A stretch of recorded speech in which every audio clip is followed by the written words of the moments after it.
6 months before the storm, I retired from UPS to put together what was my dream, to have my own business. So I left UPS after 25 years working as a tractor trailer driver, and I invested $75,000 into my trailer, my equipment, and all my tools.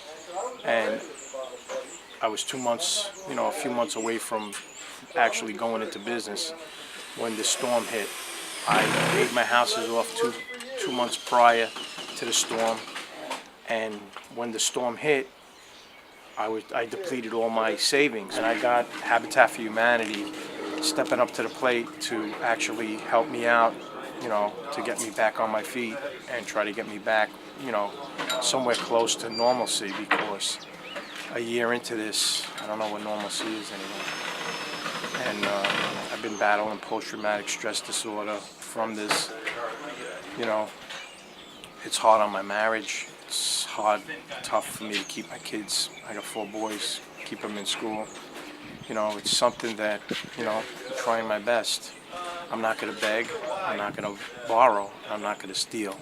I'm going to try to get through this storm on my own, and with the help of, volunteers and, good-hearted people.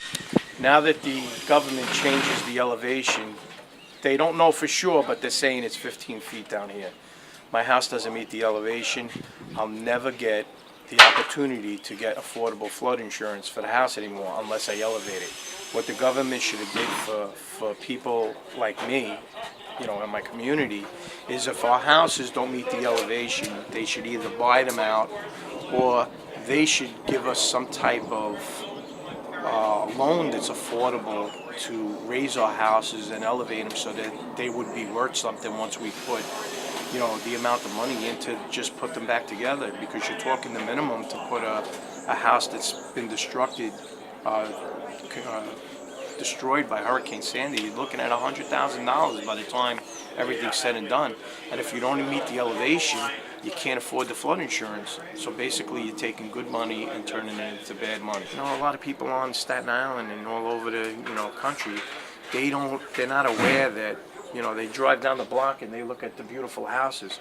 Our insurance company paid us for wind damage, so the outside of the house got fixed, so that there is no vinyl siding off it, aluminum, and your roof ain't ripped up, but you're still living in a house that's totally destroyed, that needs, a total rebuild. And, the volunteer help comes and goes, drips and drabs, and the real help that should have came from our government is taking such a long time. It's a long process. This is our government. This is the government that's supposed to be helping us, not hurting us. And what they're doing to me is they're pretty much destroying my life.